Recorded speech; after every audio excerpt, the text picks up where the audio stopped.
어떤 큰 사건을 경험하게 되면은요, 시간이 지난 이후에 그때 그 사건과 비슷한 경험을 하게 된다면 그 당시의 감정과 경험들이 생각이 나면서 심리적으로 불안함을 느끼는 경우가 있습니다. 이것을 트라우마라고 합니다. 트라우마가 위험한 것은요, 당시 감정과 경험을 떠올리는 것에서 그치는 것이 아니라 어느 정도 안정이 되어 있는 사람의 상태를 깨뜨리고 가지고 있는 증상을 더 악화시킬 수 있다는 데 있습니다. 주디 허먼이라는 사람의 트라우마 회복이라는 책이 있는데요. 이 책에서는 트라우마 회복의 3단계로 안정화 단계, 기억의 처리 단계, 그리고 일상생활과의 통합, 이렇게 세 단계를 이야기를 합니다. 그런데 이 허먼이 이야기하는 것 중에서 가장 중요한 단계는 1단계인 안정화 단계입니다. 그래서 이 안정화 단계에서 치료가 잘 되고 회복이 잘 되면 2, 3단계까지 가지 않아도 괜찮다고 할 정도로 이 안정화 단계가 매우 중요하다는 것이죠. 그래서 1단계를 그 안정화 단계를 치료하는 방법들이 굉장히 많은 방법들이 있습니다. 뭐 호흡법이라든지 근육을 이완시켜 둔다든지 이런 방법들을 사용을 합니다. 그런데 트라우마의 최악의 치료 방법은요, 과거의 아픈 기억을 다시 꺼내서 그 상황과 마주하게 하는 것이라고 합니다. 이제 아픈 기억을 꺼내서 강화하는 것이 좋지 않겠냐, 이제 멘탈이 더 강화되지 않겠냐, 이렇게 생각할 수 있는데 안정성을 파괴한다는 측면에서 가장 최악의 치료 방법이라고 하더라고요. 그런데 이 가장 트라우마를 치료하는 데 있어서 최악의 방법을 하나님께서 야곱에게 사용을 하고 계십니다. 오늘 야곱은 자신이 가진 최악의 트라우마에 직면하죠. 그 내용이 바로 오늘 본문에 나와 있습니다. 32장에 우리가 뒷부분만 읽었지만 32장의 전체적인 내용들을 함께 좀 살펴보려고 합니다. 야곱은 삼촌 라반의 집에서 떠났습니다. 그리고 자신의 고향으로 돌아갈 준비를 하고 있습니다. 그래서 그 과정을 그리고 있는 내용들이 32장의 내용입니다. 다시 자신의 고향으로 돌아가는 야곱은요, 그 전에 형을 만나야만 했습니다. 그렇지만 형이 자신에게 적대적이라는 것을 알고 있었기 때문에 형에게 먼저 사신을 보내죠. 에서에게 내 주라는 표현을 사용하고 있는데요, 그만큼 자기는 에서에게 자기 스스로를 낮추면서 이야기를 하고 있습니다. 그런데 에서에게 갔다가 돌아온 사신들의 이야기는 굉장히 충격적이었죠. 에서가 400명의 사람을 거느리고 자신에게로 오고 있다라는 소식이었습니다. 뭔가 잘못된 것을 느낀 야곱은 자신의 재산을 두 부분으로 나눕니다. 그리고 답답한 마음에 하나님께 기도를 하기 시작하죠. 밤이 지났습니다. 그리고 야곱은 본격적으로 에서를 만날 준비를 다시 합니다. 그래서 야곱은 자신이 가지고 있는 재산들을 그룹으로 나눠서 차례차례 이렇게 선물로 보냅니다. 그래서 그 그룹이 일정한 거리를 가지고 에서를 만나고 이런 방법을 사용한 것이죠. 에서는 그러니까 엄청난 양의 선물을 단계적으로 시간이 지날 때마다 순차적으로 만나게 되는 것입니다. 이렇게 하면은 에서의 마음이 좀 누그러들지 않을까, 그런 생각을 야곱은 했었던 것 같아요. 아무튼 이렇게 에서에게 선물을 주는 조치를 야곱은 취했습니다. 그리고 가족들과 남은 재산들을 다 강을 건너 보내고 자기 혼자 남게 됐습니다. 이제 홀로 남은 야곱은요, 하나님과 싸움을 해서 이기고 이스라엘이라는 이름으로 불리게 될 것이다라는 하나님의 선언으로 이렇게 32장이 끝나게 됩니다. 어떻게 보면은요, 사실 이 본문에서는 우리는 되게 잔인함을 느낄 수 있을 것 같아요. 정말 마주하고 싶지 않은 상황, 자신에게는 인생에서 가장 큰 공포증과도 같은 그 에서와의 만남을 앞두고 있는 야곱.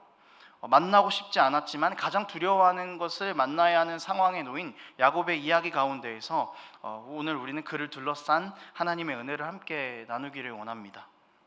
그 야곱의 변화가, 또 야곱의 이야기가 그냥 성경의 이야기에서 그치는 것이 아니라 우리 삶의 이야기가 되기를 원하고 우리 삶의 간증이 되는 그런 은혜가 있기를 원합니다.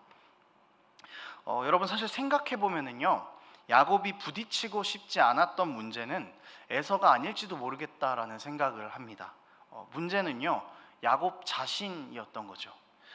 야곱이 직면하고 있는 이 트라우마를 만들어낸 것은 사실은 에서가 아니라 야곱이었습니다.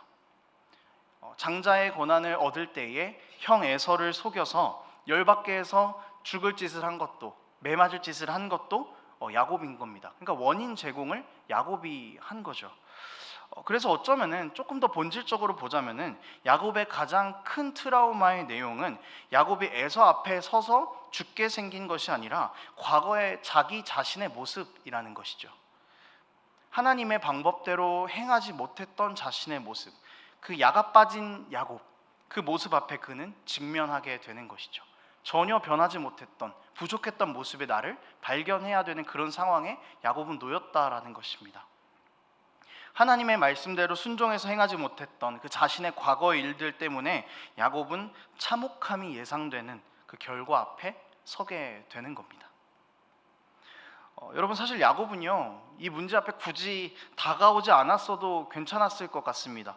이전에 본문의 내용들, 그 라반의 집에서 있었던 일들을 보면은요, 라반의 그 꼼수에 넘어가서 생각보다 오랜 시간 동안 머물기는 했습니다. 그렇지만 그는 그곳에서 하나님의 축복으로 꽤 많은 재산을 갖게 됐죠. 비록 라반과 또 라반의 종들이 자기를 미워하기는 했어도 막 무시하면서 그냥 살든지 아니면 가진 힘으로 라반을 몰아내든지, 조금 막장이긴 한데요, 어쨌든 그곳에서 눌러 살 수도 있었다라는 거죠. 그런데 야곱은 떠납니다. 내가 진짜 삼촌 때문에 더러워서 못 살겠네 하고 떠나는 것처럼 보입니다만, 사실 야곱이 라반을 떠나는 것도 결국에는 하나님의 말씀에 근거한 것입니다. 야곱이 처음에 라반에게로 떠날 때 베델에서 하나님께서 야곱에게 약속을 하시죠. 내가 너와 항상 함께 있겠다. 더하기 내가 너를 다시 약속의 땅으로 돌아오게 하겠다. 이렇게 말씀을 하셨습니다. 그러니까 야곱이 라반을 떠나서 다시 자신이 살던 곳으로 돌아오는 것은 어찌 보면 하나님의 뜻이었다라는 거죠. 그러니까 야곱을 트라우마에 밀어 넣으신 것은 하나님의 계획인 겁니다. 하나님께서는 야곱의 그 변화를 이끌어내려고 하셨어요. 약속의 상속자답게, 하나님의 백성답게 그의 삶을 다시 한번 강화시키려고 하셨습니다. 그렇게 야곱은 하나님의 계획 안에서 자신의 가장 큰 두려움과 마주하게 되는 것이죠. 야곱은 굉장히 두려웠던 것 같아요. 그래서 자신이 동원할 수 있는 모든 지혜들을 다 동원합니다. 자신의 재물을 두 때로 나눠서 이제 하나가 공격당하면은 그거는 어쩔 수 없으니까 버리고 다른 하나라도 살리자라는 그런 작전을 취하는 거죠. 마치 그 옛날에 코카콜라 회장과 부회장이 비행기를 나눠 타는 것 같은 그런 작전인 겁니다. 여기까지는 딱 원래 머리를 굴리고 꼼수를 쓰던 야곱이 행하던 자신만의 방식이었죠. 어떻게든 빠져나가려고 묘수를 생각해내는 그 야곱의 모습은 팥죽을 쓰던, 장자의 권한을 뺏기 위해 팥죽을 쓰던 그 야곱의 모습과도 상당히 흡사해 보입니다. 그런데 여기서 우리는 야곱이 조금은 달라진 모습을 발견할 수 있게 됩니다. 야곱은요, 자기의 재산을 나눈 이후에 하나님께 기도하죠. 그런데 이 기도의 내용은 상당히 재밌습니다. 어떻게 재밌냐면은 하나님께서 자신에게 하셨던 약속을, 그 내용을 그대로 돌려드리기라도 한다는 듯이 그 내용을 가지고 하나님 앞에 기도해요. 32장 9절에서 11절까지 말씀인데요, 함께 읽어보겠습니다. 야곱이 또 이르되 내 조부 아브라함의 하나님, 내 아버지 이삭의 하나님 여호와여, 주께서 전에 내게 명하시기를 내 고향 내 족속에게로 돌아가라. 내가 내게 은혜를 베풀리라 하셨나이다. 나는 주께서 주의 종에게 베푸신 모든 은총과 모든 진실하심을 조금도 감당할 수 없사오니 내가 내 지팡이만 가지고 이 요단을 건넜더니 지금은 두 때나 이루었나이다. 내가 주께 간구하오니 내 형의 손에서, 에서의 손에서 나를 건져내시옵소서. 야곱의 달라진 지점을 우리가 발견하게 되는 거죠. 자신이 지혜를 낸 이후에 그는 하나님께 기도합니다. 심지어 베델에서 하나님께서 야곱을 부르셨을 때 했던 그 부르심의 내용 그대로 하나님 앞에 기도하는 거죠. 마치 하나님께서 옛날에 저한테 이렇게 얘기하셨었잖아요. 하나님 옛날에 저한테 이렇게 약속하셨었잖아요. 하나님, 그러니까 틀림없으신 분이 맞으면은, 하나님이 신실하신 분이 맞으시다면 그대로 저에게 약속 그대로 일하실 분이시잖아요. 이제 저를 붙잡아 주세요. 그렇게 매달리는 것 같은 거예요. 그리고 나서 하나님의 이 신실하심의 성품 안에 호소하고 자신의 무능함을 고백합니다. 하나님, 여기까지 하나님께서 나를 이끄신 것이 하나님의 은혜입니다. 내가 한 일이 하나도 없습니다. 그리고 저는요, 이 제가 마주하게 될 현실을 감당할 수 없습니다. 그러니까 하나님, 나를 위기에서 구해주세요. 하나님 신실하신 분이 맞다면은 그 약속대로 나를 구해 주십시오. 그렇게 간구하고 있는 야곱의 모습을 우리가 발견할 수 있는 거죠. 이 자신의 트라우마와 직면하는 상황 앞에서 꾀를 내기는 했지만 그것이 하나님의 시험이라는 것을 알기라도 했다는 듯이 이것을 이겨낼 수 있는 방법은 하나님밖에 없다는 것을 알고 하나님 앞에서 바짝 야곱은 엎드려 버립니다. 기도의 밤이 끝났습니다. 날이 밝았어요. 그리고 야곱은 또 다른 지혜를 냅니다. 하나님께 기도를 하기는 했지만 여전히 그의 마음에는 조금 두려움이 남아 있었던 것 같아요. 그래서 앞에서 이야기했던 것처럼 형에게 줄 선물을 나눠서 보내기 시작하죠. 나눠서 가는 선물이기는 하지만 이제 큰 가치의 선물을 여러 번 받게 되면은 에서가 기분이 좋아서 자기를 잘 만나줄 거라고, 용서해 줄 거라고 생각을 했던 거죠. 야곱 안에 여전히 잠재하고 있는 두려움은 이 20절에서도 느낄 수 있는데요. 이렇게 하인들에게 재물을 나눠주면서 야곱이 이렇게 얘기해요. 이렇게 하면은 혹시 형이 나를 받아주지 않을까? 이렇게 말했다는 것에서 여전히 야곱 안에는 두려움과 불확신이 자리 잡고 있었다는 것을 우리는 알 수 있습니다. 자, 일단 형에게 줄 선물을 다 준비해서 보내고 형을 만날 준비를 했습니다. 그런데 야곱이 잠이 안 오는 거예요. 자려고 하는데 이렇게 하면은 평안할 것 같았는데 잠이 안 오는 거죠. 그래서 일어납니다. 그래서 가족들을 다 먼저 강을 건너 보냅니다. 그리고 혼자 남아요. 그리고 여기서부터 하나님과의 담판이 시작되는 거죠. 하나님이 나타나셔서 야곱에게 싸움을 거십니다. 야곱은 누군지도 몰랐는데 처음에는 일단은 싸움을 걸어오니까 지기는 싫어가지고 정말 열심히 싸웁니다. 그런데 해가 뜨기 시작하자 야곱이 여기서 깨달은 것 같아요. 하나님이시구나. 그래서 이 상황에서 하나님을 놓아버리면은 나한테 소망이 없겠구나, 끈질기게 붙잡아야겠구나 하고 하나님을 붙잡습니다. 어쩔 수 없이 하나님은 야곱의 이 엉덩이 뼈를 부러뜨리시고 야곱을 굴복시키시죠. 그리고 야곱에게 이렇게 물으십니다. 내 이름이 무엇이냐? 야곱은 이야기합니다. 저는 야곱입니다. 여러분, 하나님께서 이 야곱에게 이름을 물으시는 장면이요, 정말 중요한 장면입니다. 하나님이 야곱의 이름을 묻는 이 순간부터 야곱은 변화되기 시작합니다. 자, 하나님이 야곱의 이름을 물으신 것은요, 야곱이 과거의 자신 앞에 직면하게 하는 순간입니다. 에서 앞에 서는 것과 동일한 효과라는 거죠. 왜 그런가 하면은 여러분, 야곱의 이름은요, 뒤를 쫓는 자죠. 발 뒤꿈치를 잡는 자가 야곱의 뜻입니다. 그러니까 이 뜻이 야곱의 전 생애를 대표하는 그런 이름이었고, 야곱은 정말 이름대로 살았어요. 제가 야곱입니다 라고 하나님 앞에 대답하는 이 대답은요, 풀어서 말하면 이겁니다. 하나님, 제 이름은요, 발 뒤꿈치를 잡는 사람입니다. 그 발 뒤꿈치를 잡아서 수단과 방법을 가리지 않았던 사람입니다. 이 말을 딱 입으로 내뱉는 순간 야곱은 자신의 과거가 머릿속으로 스쳐 지나가는 것을 느꼈을 거예요. 내가 속이는 사람이었구나. 내가 내 지혜를 의지하고 수단과 방법을 가리지 않던 하나님을 무시하는 사람이었구나. 그런 삶을 살았던 그게 나였구나. 이제 그는 하나님의 이름을 묻는 이 장면 앞에서 자신의 과거, 연약했던 모습과 바로 직면하게 되는 것이죠. 야곱이 가장 두려워했던 그 순간인 겁니다. 그렇지만 이 모습과 직면하는 가운데에서도 야곱이 하나님을 붙잡았던 이유는 정말 하나님 말고는 내 과거를 변화시켜줄 분이 없다라는 것을 알았기 때문이죠. 하나님이 아니고서는 과거에 너무나 부족했던 나, 죄인된 나를 변화시켜줄 분이 없기 때문에 그는 자신의 온 힘을 다해서 하나님을 붙잡았던 것입니다. 그리고 하나님께서 이렇게 하나님 앞에 끈질기게 하고 있는, 하나님을 끈질기게 붙잡는 야곱에게 너는 더 이상 발 뒤꿈치를 잡으며 수단과 방법을 가리면서 살았던 사람이 아니라고 선언해 주십니다. 그리고 이렇게 이야기하시죠. 너는 이제 이스라엘이라고 할 거야. 여러분, 이스라엘의 뜻은요, 본문에는 하나님과 사람과 이제 겨루어서 이겼다라고 나와 있죠. 근데 또 다른 뜻을 보면은요, 하나님이 다스리신다, 하나님이 통치하신다라는 뜻입니다. 그러니까 야곱의 인생이 이름 하나로 완전히 역전되는 그런 순간인 거죠. 하나님을 속이면서 자신의 다스림대로 살았던 야곱의 인생은 이제 완전하게 하나님이 다스리시는 인생으로 역전이 되는 것입니다. 과거에 죄된 자신의 모습을 마주해야 하는 그 가장 어려운 순간 앞에서 과거에 자신이 범했던 잘못된 일들 때문에 정말 참담한 결과를 맞이해야 했던 그 순간 앞에서 하나님의 구원의 약속을 기억하고 하나님만 붙잡아야 한다는 것을 광야에서부터 철저하게 학습하고 또 학습하고 마음으로 또 깨닫던 그 두려움 가운데에서 야곱은 드디어 하나님을 붙잡습니다. 그렇게 그의 인생은 뒤집히는 거죠.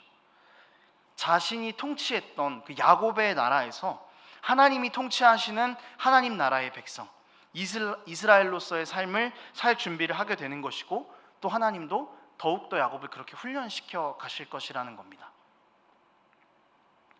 여러분, 우리는요 인생 가운데에서 정말 마주하기 싫은 순간들을 만날 때가 있죠. 정말 두려운 순간 가운데 우리가 그 앞에 놓일 때가 있습니다. 우리의 죄된 모습들 때문에 그런 연약한 순간 가운데 우리가 직면할 때가 분명히 옵니다. 그런데 우리는요 그 순간 앞에 직면하게 된다면은 그 순간만을 탓해요. 그 트라우마의 순간을 피해 가려고만 하는 거죠.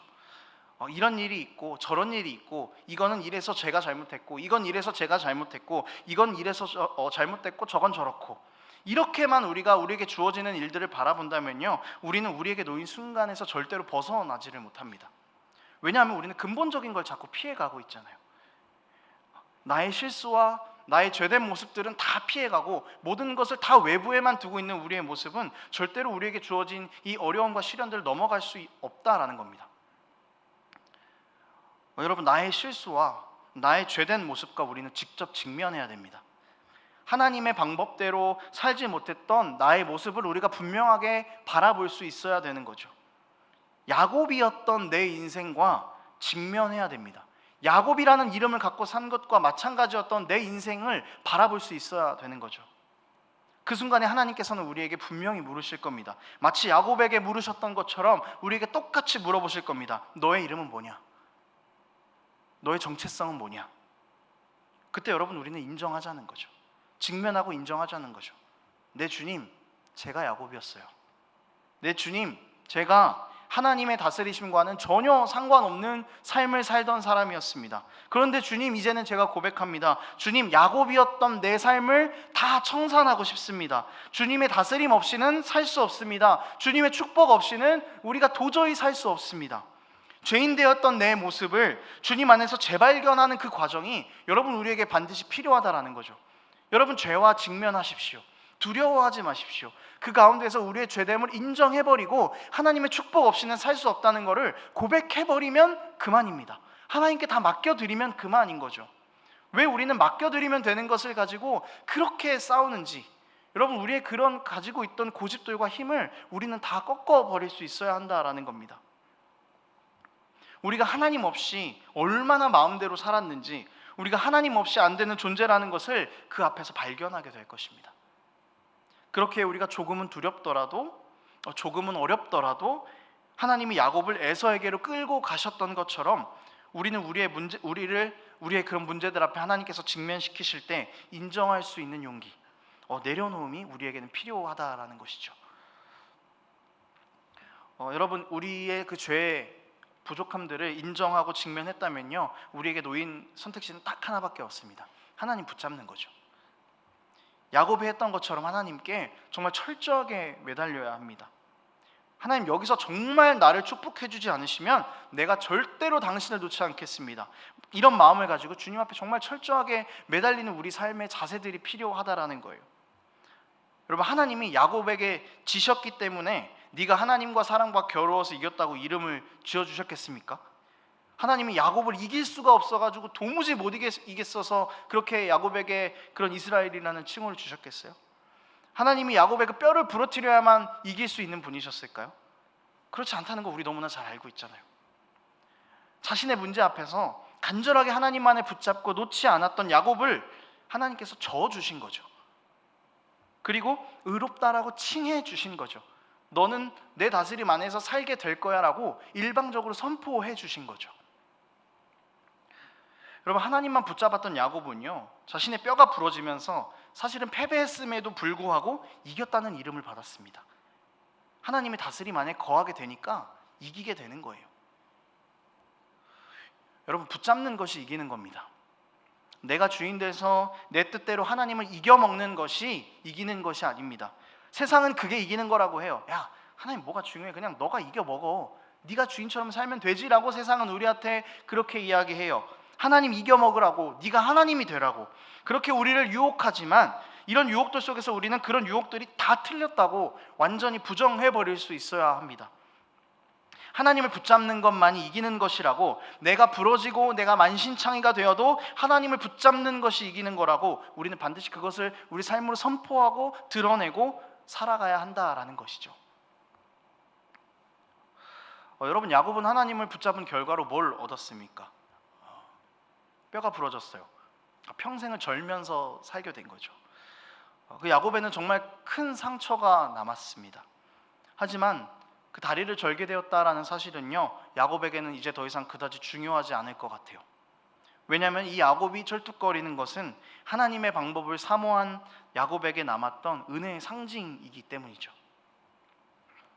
태어날 때부터 형을 이겨먹으려고 발 뒤꿈치를 잡고 나왔던 야곱인데, 이제는 하나님의 축복을 얻기 위해서 하나님을 붙잡는 야곱이 된 거죠.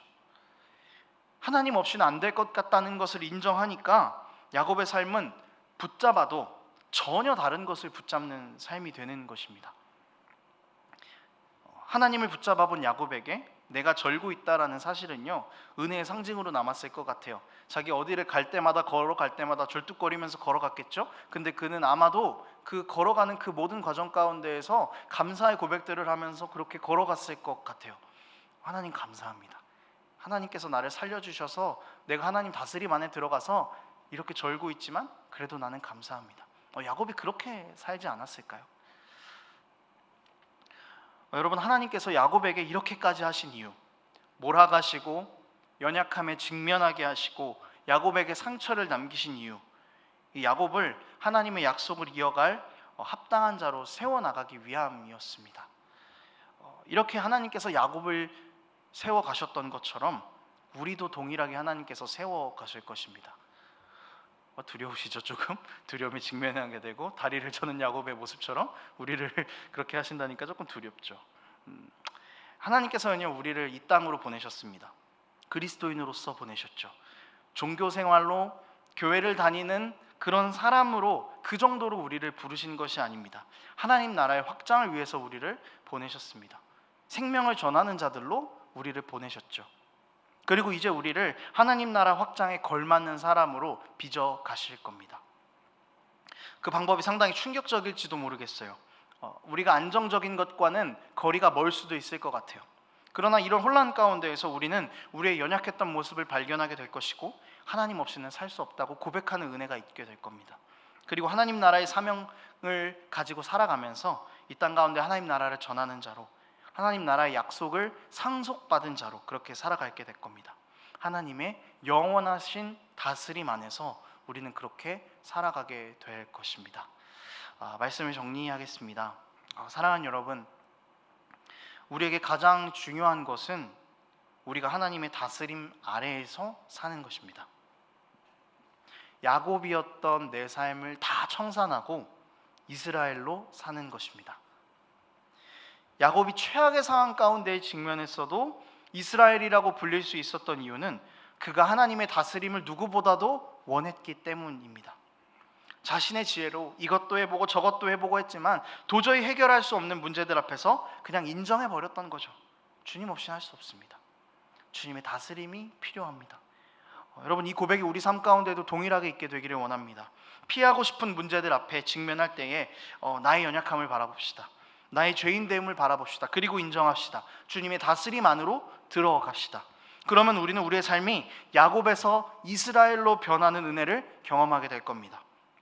완전하게 하나님의 다스림 안으로 들어가는 사람이 될 겁니다. 우리 하나님께서 이러한 사람들로 우리를 하루하루 빚어가실 것을 믿으며 확신하며 그렇게 믿음의 싸움들을 싸워나가는 그리스도인들인 우리가 되기를 원합니다.